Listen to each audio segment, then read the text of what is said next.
The United States of America and the People's Republic of China have agreed to recognize each other and to establish diplomatic relations as of January the 1st, 1979. Both believe that normalization of Sino-American relations is not only in the interest of the Chinese and American peoples, but also contributes to the cause of peace in Asia and in the world.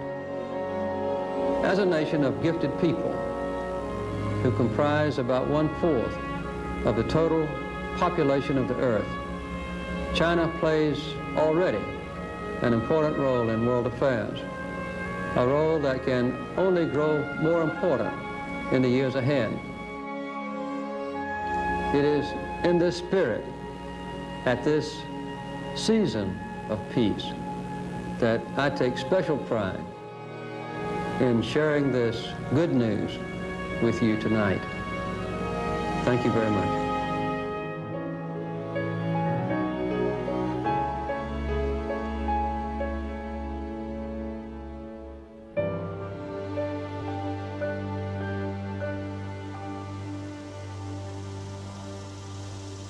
It is the middle of one of Atlanta's hottest summers. I just wanted to present you with a few gifts from our TV station. Thank you for that. This is a red wood. It's actually a paper holder. Here at Carter Center headquarters, former President of the United States, Jimmy Carter, sits down to recount some of his fondest memories. More than 30 years earlier, he and Vice Premier Deng Xiaoping had stood on the balcony of the White House to wave in a new era for their two countries.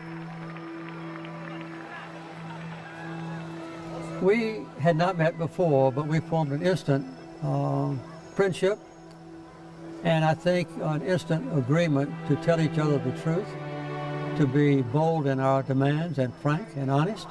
So there was an instant understanding between me and him that this was a decision that would not be just transient in its impact, would be a permanent achievement for both countries. Establishing U.S.-China diplomatic relations was by no means an easy journey. Since Henry Kissinger paid his initial secret trip to China in 1971, America had changed its president twice.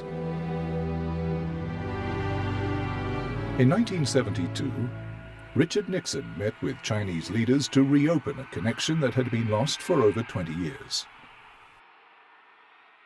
Back in the U.S., Carter was seeing his political career take off, and he had been elected governor of Georgia. From his governor's office in Georgia, Carter watched Nixon's historic ice-breaking trip to China. The signing of the ShangHai communique was to be the first step towards inevitable normalization of U.S.-China relations. But upon returning to the U.S., Nixon would be unable to see his plan into completion. There are a couple of reasons. One is the turmoil that overtook the Nixon administration pretty soon after the Shanghai communique. Second, there was the wind down of the Vietnam War, which was, the U.S. was still involved in Vietnam at that time. And third was the fact that an aspect of American politics that is not important now was important then, which was a lot of the old so-called Free China lobby. A lot of the people who had been very closely connected with the Taiwanese government under Chiang Kai-shek, had long-standing personal or business relations, and that made the change of China policy not an easy thing. 2 years later, Nixon resigned from office, handing the reins to his successor, Gerald Ford. Though Ford himself also visited China in 1975 to hold talks with Chairman Mao, he was not able to advance U.S.-China relations further. President Ford was much more vulnerable to the pressures from the Republicans, and the fact of the matter is that there were no negotiations for several years after the initial steps by Nixon and Kissinger between the United States and China. So the relationship was in fact in suspension. It wasn't really acquiring strategic significance. With Gerald Ford as a less conservative, less forceful figure who had a lot of other complications. There was not the political concentration to manage this difficult transition. So that was left to the Carter administration, and to his credit, Carter and Vance and Brzezinski and Warren Christopher and Richard Holbrooke were all able to manage both the international policy and the domestic politics of having this change without a huge right-wing reaction in the U.S.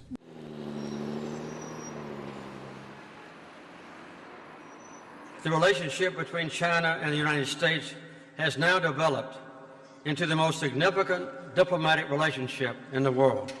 We must continue to maintain mutual respect and work together to face the challenges of global warming and climate change, human suffering, terrorism, nuclear proliferation, regional warfare, and a global economic crisis that has shaken the international financial system. Historical review. In 2009, President Carter attended the 30th anniversary of the establishment of U.S.-China diplomatic relations. Though relations were established in 1979, it took 3 years to complete, beginning in 1977, from the very first year he became president. There was a 6-year gap, 1972, February, the Shanghai communique, to the normalization communique, December the 15th, 1978. And President Carter likes to say, yes, Nixon was the first president of the United States to say there was only one China, but he never made it clear which China. And he was the one who came out and worked out the agreement and told the whole world there was only one China, and this China was the People's Republic of China. And for a Democratic president to make this decision was even harder, because Nixon's whole political career hinged upon anti-communism. We started discussing the issue of normalization with China immediately after the inaugural of the president.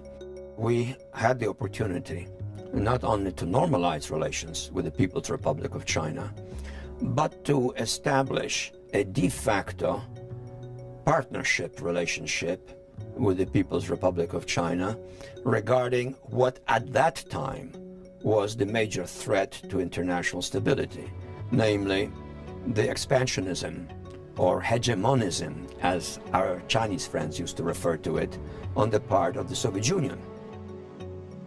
在卡特当政的时候，77年、78年的时候，那是前苏联勃列日涅夫时期啊，对外扩张最激烈的时候，在安哥拉呀，在这个越南呀，这个苏联都一直保持一种进攻的态势。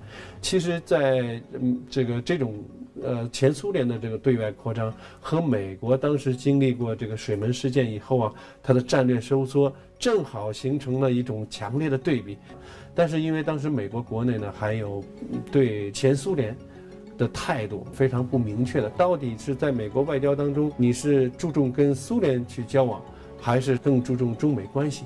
在卡特总统的国务卿万斯和国家安全事务助理布热津斯基之间，他们两个人的意见是不一样的。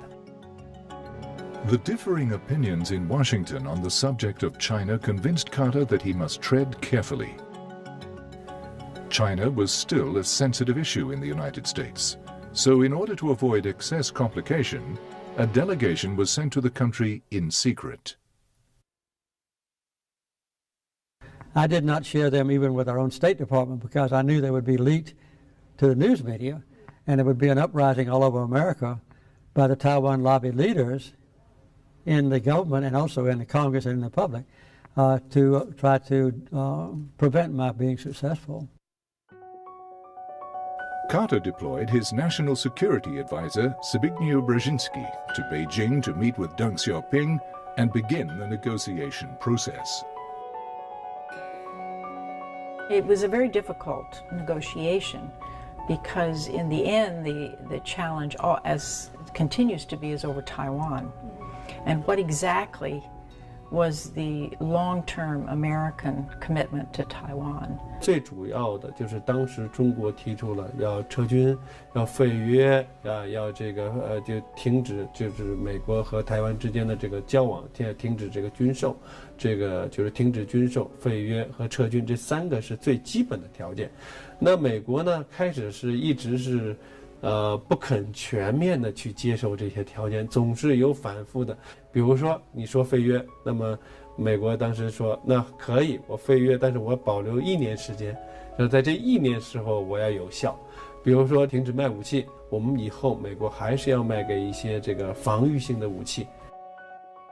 That was the most complex, but what was important was that given the larger framework, the strategic framework, it was possible, given even the importance of the issue, especially to China, and I understand and appreciate that and respect that, it was possible to put it in this larger context and to conclude that while the issue is difficult and important, there is no need to try to resolve it in total instantly, that it will be resolved in time with the passage of time. Complex issues towards Taiwan did not disappear, but normalization was a greater necessity. After nearly a year, negotiations drew to a close. To celebrate the impending normalization of relations, Carter would invite Deng Xiaoping to visit the US for the signing. And as one of the biggest events of the year, preparation would be top priority. In the summer of 1978, President Carter sent a high-level science and technology delegation to China, and they had talks with Deng Xiaoping about many things, but including academic relations with China. And I'll never forget, I got a phone call, and this day it was amazing, I got a phone call from the Air Force One, was coming back from China. And I was asked to go to Andrews Air Force Base to meet the delegation. They had important news. So I went out to Andrews Air Force Base, and the President Carter's China person, Michael Oxenberg, in the National Security Council, he was my colleague. And he said, "Mary, you have to start to work. The Chinese are going to send 50 scholars to the United States in January. How do we get ready?" Meanwhile, in the White House, President Carter and his cabinet discussed preparations for the historic announcement.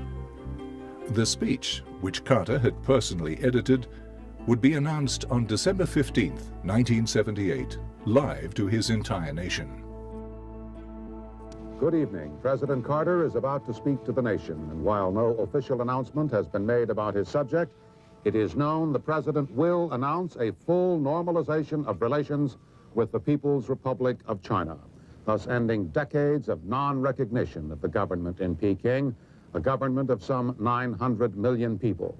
Now, from the Oval Office in the White House, here is the President of the United States. The United States of America and the People's Republic of China have agreed to recognize each other and to establish diplomatic relations as of January the 1st, 1979. The United States recognizes the government of the People's Republic of China as a sole legal government of China. I was a freshman at college, and we all live in a dorm. So in the morning, you had this news blast from the public speaker. So we were all washing our face and brushing our teeth, and then we heard from the loudspeaker saying United States and China were going to normalize relationship January the 1st, 1979. So our reaction was, shocked, flabbergasted. How could China, whose mission is to destroy the evil state of the United States, suddenly normalize the relationship with the United States? So it was a big shock for all of us. The reaction was very great surprise, not only in my country, but also obviously in the Soviet Union and in Europe and all the places in the world. But I think in my nation there was not very much condemnation of what I had done, because we were very quick to explain the reasons, and also because we announced that Deng Xiaoping had accepted my very quick invitation to visit Washington at an early date. In fact, just within a few weeks, which is also a very ambitious achievement and a very exciting one for me and for my staff and for my family even. At the time, establishing U.S.-China relations was not the only important policy in China. As a matter of fact, we announced the decision to normalize relations on the 15th day of December, and 3 days later, I believe, on the 18th day of December, is when we announced about open up and reform. So I don't think there's any doubt that in the mind of Deng Xiaoping, normalizing relations with the United States and opening up the society of China and having reform in the government were intimately tied together and in the future would be inseparable. I knew, for example, that when I visited Beijing to start a dialogue with Deng Xiaoping, there were 1,200 foreigners living in Beijing, just 1,200 in 1978. Today, in the American embassy in Beijing, there are 2,000 employees, and the number of foreigners living in Beijing is, well, probably over 6 numbers, over 100,000 easily. And today, the situation is so different that it is amazing.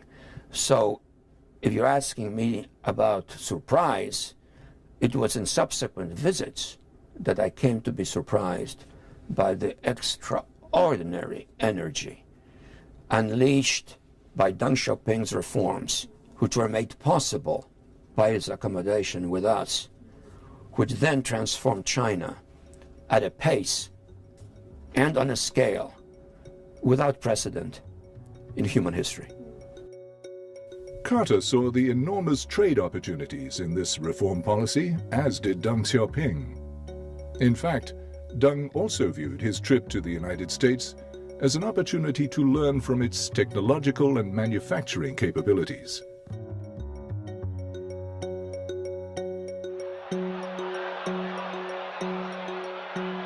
The American people took to him straight away, and he was considered a charming, charismatic leader. He presented the public with a previously unseen face to China.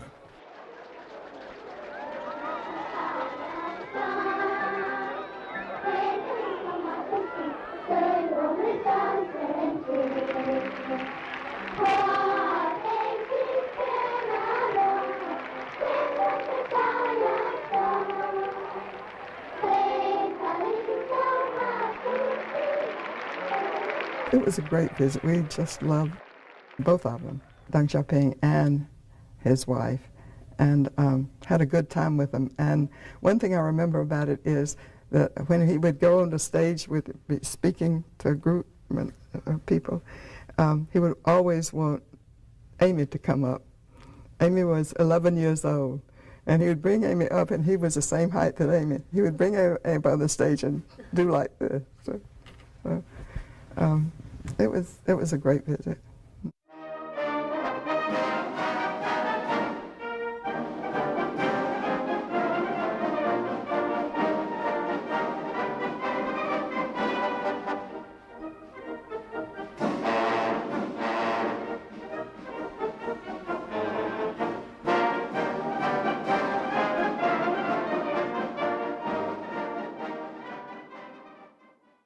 中美关系正处在一个新的起点，世界形势也在经历着新的转折。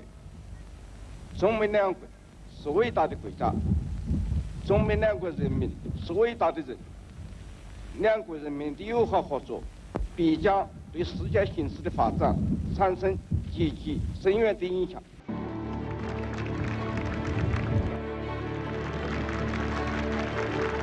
Carter and Deng formed a lasting diplomatic partnership. Once the joint communique was signed, the two leaders sat down to discuss how to develop U.S.-China relations in the following years. Among them was the opportunity to promote all level of exchanges. 从那个时候开始，我们中美之间的这种人员交流从区的十几万人、几十万人，到现在达到了1000万级的这样一个规模，都是应当说从卡特总统的这个任内开始最终实现的。也正是从他那时候开始，我们讲中美留学生交往、中美人员交流，到后来的商务交往、投资交流、金融交流，才逐步走向正轨。所以在这一上讲还是非常非常关键的。On one occasion, I sent my scientific advisor, Dr. Frank Press, to China, and I was asleep in Washington, in the White House, and I got a phone call in the middle of the night, which was surprising to me. And Frank Press said, "Mr. President, I hate to wake you up, but I'm here with Vice Premier Deng Xiaoping, and he wants to know how many students you will accept from China to come to the United States universities. He wants to know if you will accept 5,000 in the next few years." I told Frank Press, "You tell him I would accept 100,000. And it was only a very few years before we had 100,000 Chinese students enrolled in the universities in America. But that's the way Deng Xiaoping and I did business, on a very frank and very honest, very personal relationship with complete confidence in one another. Deng Xiaoping's visit had been well received by the public. But even so, Carter had to face consequences. Political rivals in Congress condemned the secretive nature of his negotiations with China, and a few months later, they passed the Taiwan Relations Act. 国会对卡特的反目，到这个79年4月份通过了这个与台湾关系法。其中很重要的一个原因，并不是说国会这批人不主张跟大陆建交，这批人呢也认为在当时水到渠成。这个中美之间是要建立外交关系，而且是要面向未来发展关系的。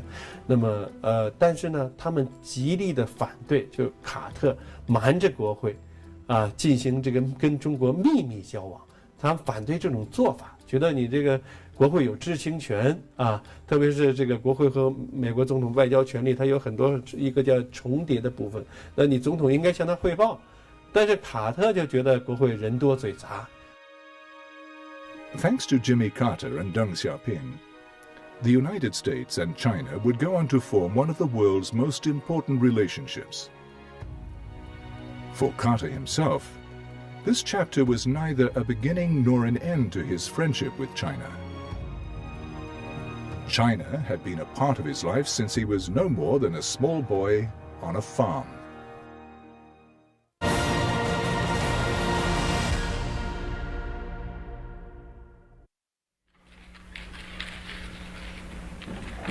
This is the Oval Office where I do my work. 这就是那个总统椭圆办公室，他平常就是这里办公的。So we see it's an oval shape. It's a very well-known place. I never came in here until after I was elected president. 只有他变成总统以后才进了这个房子，以前从来没有来过。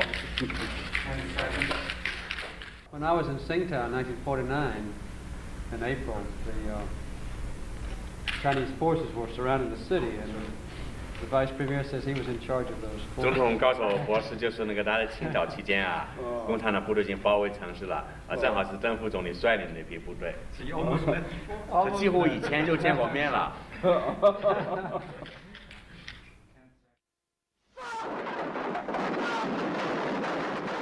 It is 1949, and the Communist Liberation Forces are closing in on the nationalists. In the south, Deng Xiaoping, then an army officer, led his forces to victory in Nanjing. Some 1,000 kilometers north, a young submarine officer watches this extraordinary battle take place from his station just off the coast of Qingdao. His name was Jimmy Carter. When I was a young naval officer, I was a submarine officer, I visited China in the early summer of 1949, and we could see Mao Zedong's forces, campfires on the hillsides. And so I was there just a few months before China became, the People's Republic of China became a nation on the first day of October 1979, which also happened to be my birthday.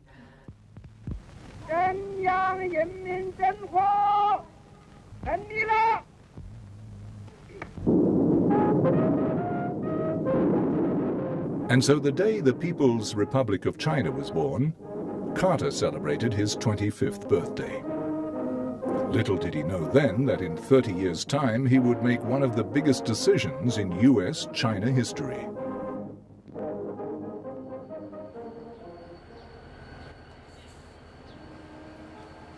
The story of President Jimmy Carter and China begins here, in the rural deep south of America, in a town aptly named Plains,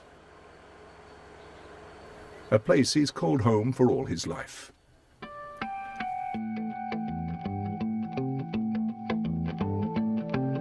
His father, Earl Carter, was a successful peanut farmer and well-known local businessman.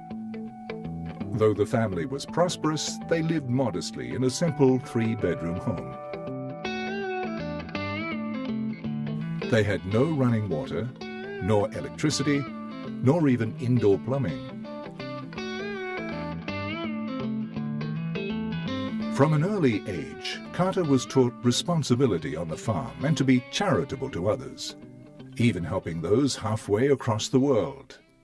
When I was a little child, the greatest heroes in my local church were the missionaries who went to China. And when I was just 5 or 6 years old, I would give 5 cents every week to help build hospitals and schools for Chinese children. In Carter's bedroom was one of his most cherished possessions, a model of a junk boat from China. It was given by an uncle who had been stationed in China as a Navy man. Through his letters, Carter would often hear about that mysterious and wonderful place. As a child of a small, close-knit community, Carter was greatly influenced by the people around him. His mother was very influential. President Carter grew up in the American South at a time when segregation was the law.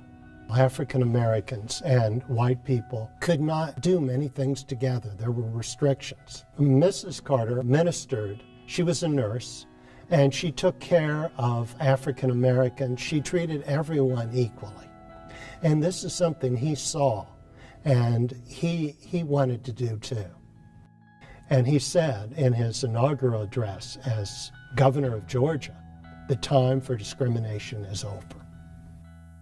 Carter's strong character appealed to many people. One in particular became his lifelong partner and supporter.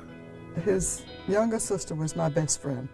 Ruth had a picture of him on the wall in her bedroom at her house, and I spent a lot of time out there when I was growing up. And she talked about him all the time, and I think I fell in love with the photograph that was on the wall. The couple would spend 7 years with the Navy, both enjoying the chance to explore a world outside their town. However, with the death of his father, Carter was compelled by his sense of responsibility to leave this life and return home.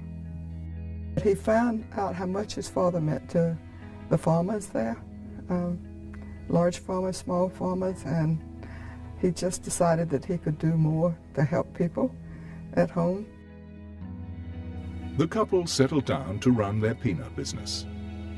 But a quiet life in Plains, Georgia would not last for long.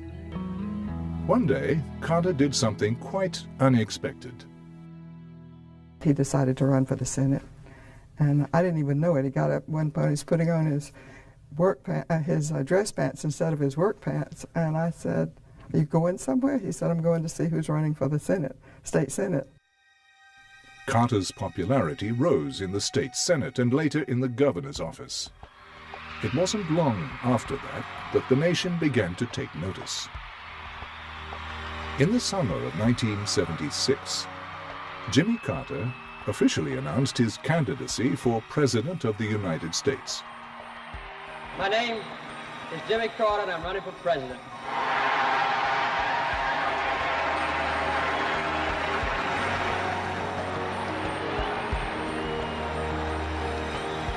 Actually, there were a lot of people running for president. Nobody knew Jimmy, and nobody thought he could win, and so we slipped up on them. I thought, well, Jimmy gets whatever he goes after, so maybe he'll get this. And as time went on, I thought, yes, sir, He came back and told us when he came home from Iowa, and we gathered downtown, and he was on the flatbed truck, and he said, the next president of the United States is going to be a peanut farmer from Plains.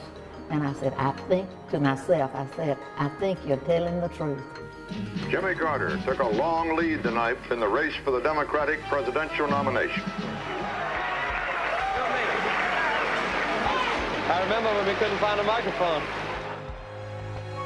Carter set up his campaign headquarters in Plains. The people of Plains helped him in his campaign, calling themselves the Peanut Brigade, and he began to win over more and more voters. Hello, are you in Storm? Yes. I'm The Peanut Brigade got behind him very strongly and went over the nation where they could and promoted his values and what he wanted done. I was surprised by how very intelligent he was and how very quick he was to take positions on complicated issues, displaying at the same time good judgment. And at that time, a number of would-be presidential candidates wanted me to be their advisors on foreign affairs.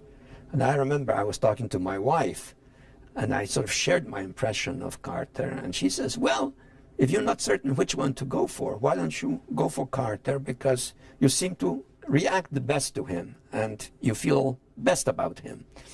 And when she said that, I said, you're absolutely right. Jimmy Carter was elected as President of the United States on November 2nd, 1976.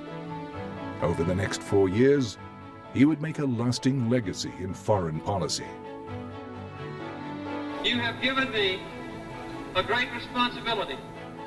I would hope that the nations of the world might say that we had built a lasting peace based not on weapons of war, but on international policies which reflect our own most precious values. But Carter's presidency was also noted for defeat as well as victory. In his final year in office, Carter would be faced with unavoidable crises that would threaten his presidency. So many other things were happening. Again, the economy was in really bad shape, a different kind of bad shape from now. There was the same sort of recession that was going on now, but also terrible inflation and all kinds of international instability. The dollar was very unstable against the Japanese yen in particular, and some of the European currencies. The Shah of Iran was being overthrown then, and so there was the first real glimpse of Islamic fundamentalism as being a force. Carter's biggest crisis came in 1979 when 52 U.S. citizens were taken hostage in Iran. Carter had overseen failed negotiations and, worse, a failed rescue mission.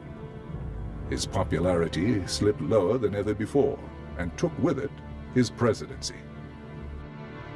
Though he had lost, Carter worked to his last day in office to secure a deal with the Iranians for the release of the American hostages. He was successful, though it came with a twist. They were released on the very minute Ronald Reagan was sworn in as president. I think the main thing about Jimmy Carter is that historically you could consider him either lucky or unlucky. Lucky to become president, of course, unlucky in the time he was there and some of the things that happened, including the Iran hostages and having Ronald Reagan run against him. But he has had very good luck in having now, as we speak, more than 30 years after he left the White House, to create a new historical role for himself. In 1981, the former president and his family returned to their hometown and to what he called an unwanted life. He lost the election. He's always said he was involuntarily retired from the White House. And we had so many things we hadn't finished and that we wanted to do. And so we knew we wanted, didn't want to just go home and do nothing. And what you learn after you leave the presidency is that you have contacts everywhere. You have, I can call anybody that I want to. And most of the time, people will help you. One of these contacts was his friend Deng Xiaoping, who did not forget all that Carter had done for their two countries. And so after a distance of 30 years, Deng Xiaoping brought Carter back to China. Primarily, it was for China to show their gratitude to the American president, who made the bold decision to normalize the relationship. I think President Carter said Vice Premier Deng Xiaoping told him, wherever you want to go, just let me know. The entire China is open. There's no limit. Carter had often spoken proudly of his farming background. Deng Xiaoping was proud of the changes he was making to farms in China. Wanting to show Carter a world that was both different and familiar to his own, Deng invited Carter to visit China's rural countryside. In later years, Carter would continue to hold a special connection to them. Well, one of the things we did in 1981 was visit, at Deng Xiaoping's suggestion, many of the farm areas in China, because he was just beginning the implementation of freedom of economics. And the farmers could have one particular little project that they worked on, and the people that lived in the towns and cities could not have them. So he wanted me to see these new projects. So we did that for almost 10 days. And then subsequently, when I went back to China, I always preferred to go to the rural areas, to the small villages. We have wonderful visits to China. We like to meet people, not just to go to the city, but to meet people out in the countryside. And we've had some great visits. And once we were in a guest house that the government provided for us. It was out a little bit from Beijing. And we got bicycles and rode into town. And that's when everything was bicycles. This was 1981. I remember how frightened I was with just, I don't know, it seemed like thousands and thousands of them. One story which I did not witness that I heard from him, I thought was very interesting. He was visiting China. President Carter and Mrs. Carter decided they want to ride bicycles in the Hudong, the alleys in Beijing. But the Chinese security guards told them, saying, no, that's not possible, absolutely no. And President Carter insisted, and they told him, no, you're not going to ride bicycles. And he said, I want to call Deng Xiaoping to explain what I wanted to do. And a few minutes later, he was told that he could ride his bicycles in Beijing. So he and Mrs. Carter jumped on two bicycles, and they were riding in the city. I think they had a great time. And I thought that was very, very memorable, for a former president to come over here and insisted on riding bicycles.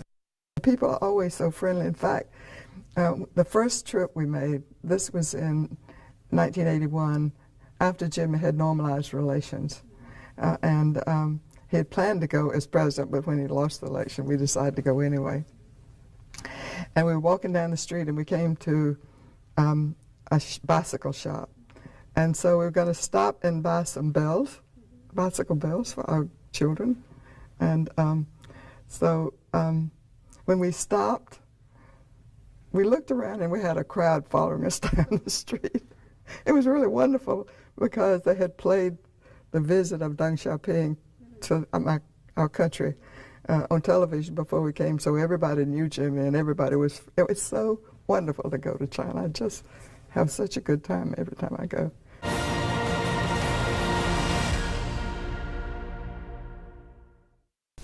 Carter 先生，你和夫人这几天在上海的参观访问，我们已经通过电视向上海的广大观众做了报道。听说你也看了其中的一部分电视，我们感到很高兴。请你通过电视向上海的观众说几句话。I would like to express my deep appreciation to the Chinese government officials in Beijing, to the government officials in Shanghai, Xi'an, and Suzhou for being so hospitable. After Carter's eye-opening trip to China, he suddenly knew what to do with the rest of his life. One night I woke up, he was sitting straight up in the bed, and Jimmy sleeps all night long every night. I thought he was sick. I said, what's the matter? He said, I know what we can do with the rest of our lives. He said, we can have a place like Camp David where we can work for peace, bring people together to work for peace. In August 1982, Jimmy Carter officially opened the Carter Center. Over the next decades, it would grow to become something bigger than any of them had imagined. Through it, Carter continued his lifelong pursuit of helping people across the world. 它实际上是开辟了一个国与国交往和国际交往当中的一个新的形式。其实从这个角度来看呢，其实对他的这种作用应该持有一种肯定态度。在此之前的美国总统要么死于任上，要么就退休的时候已经没有太多的活动能力了。那么限制出了这样一种交往的一种形式。那么正是从卡特开始，他大量的这种交往。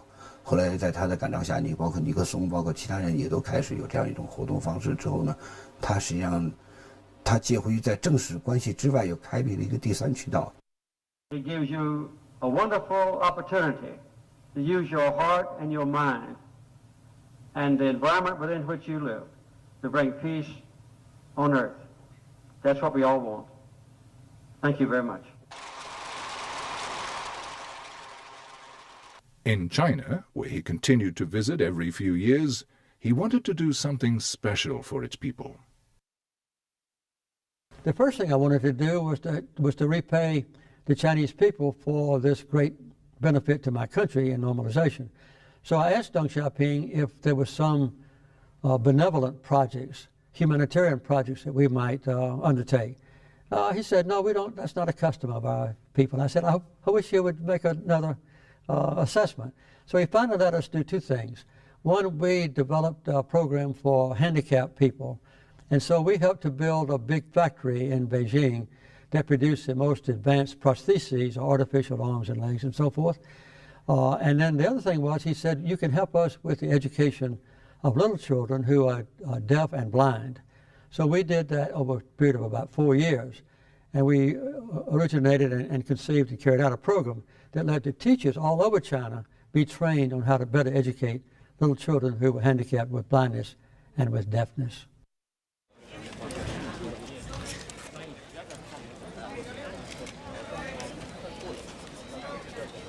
Carter's next project in China would lead him back to the villages he had grown to admire so much. China was developing an exciting project in free village elections, and the Carter Center has been assisting in it for over a decade. Well, first of all, let me say that I'm very proud and delighted to come to see this village election.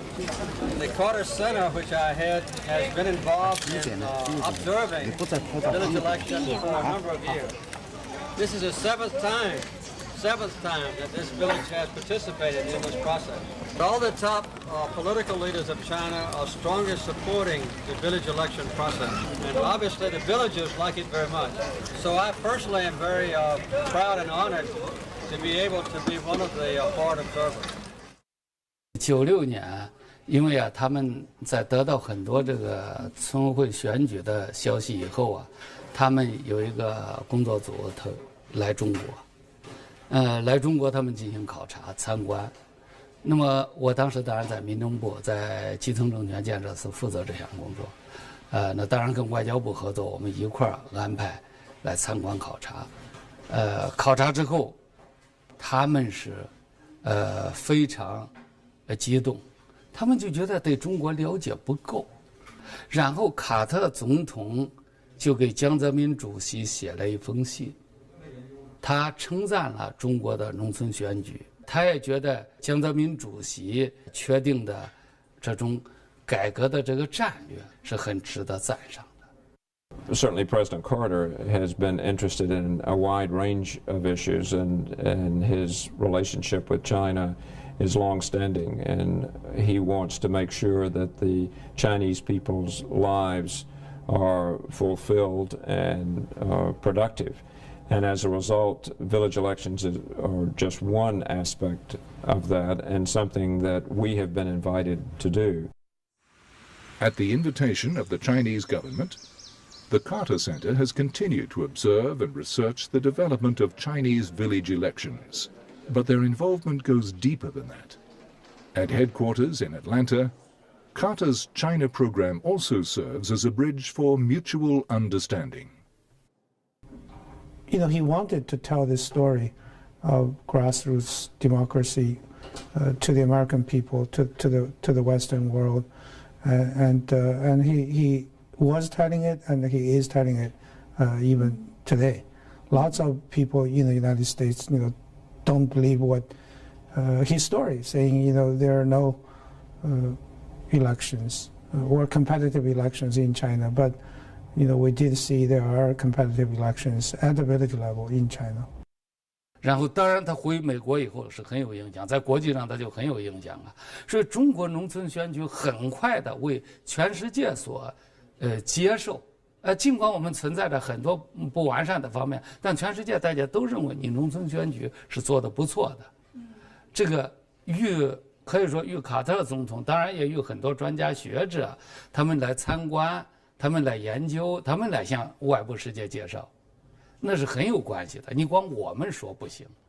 One of the characteristics of the Chinese is that they are inherently self-confident.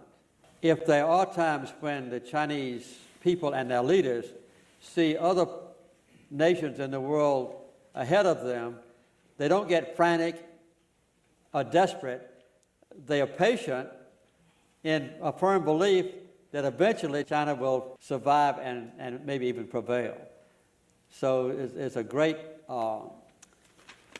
lesson for anybody to learn in dealing with the Chinese, that they are not inferior, they don't have to lie to you. If the Chinese tell you something, you can depend upon it.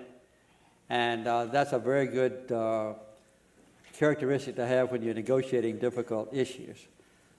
You can tell I love the Chinese people. I teach at Emory University now, and I teach U.S.-China relations. So I had him come speak to my class, which was great fun, you know. He gave a really wonderful lecture on U.S.-China relations. This was 2 years ago, so he was maybe 83 years old. He comes to a class of undergraduates. We actually brought 2 classes together, so there were maybe 40 students. He stands for an hour and a half. An hour and a half. He doesn't use any notes. He gives a wonderful lecture on U.S.-China relations, and with good humor, answers questions back and forth. My question was, what are your thoughts or suggestions for students looking to make an impact on U.S.-Chinese relations?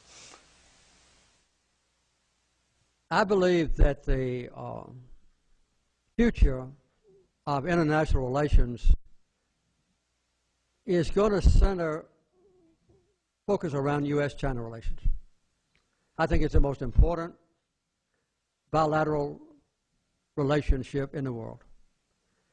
And there's no doubt in my mind that if a student is contemplating studying a language or becoming acquainted with a foreign economic and political system, that China would be the best choice.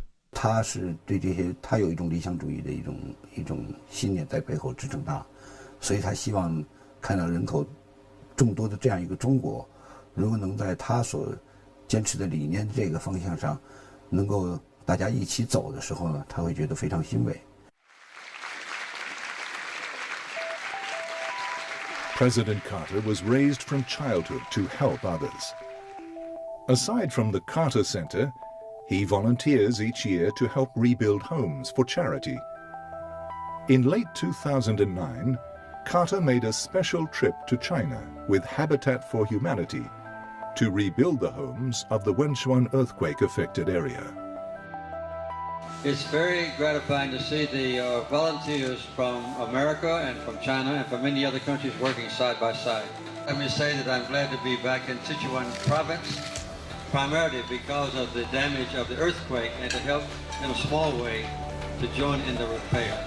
He certainly connects well with the Chinese at every level, and so whether it's at the village level or the highest levels of government, he is a good listener and understands what they hope to achieve, and then looks for ways in which he might assist them to reach their goals.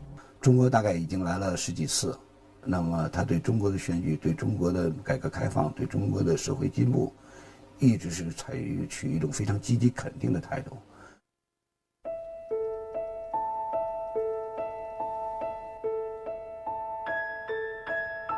We can choose to alleviate suffering. We can choose to work together for peace.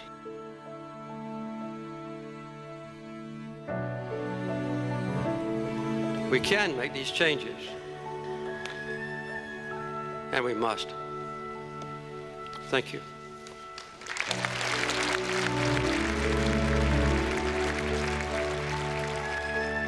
He is a Nobel Prize winner, a president, a peanut farmer, a man in his late 80s. Over the course of his life, he has experienced many changes. But one thing that has not changed is his faith in China.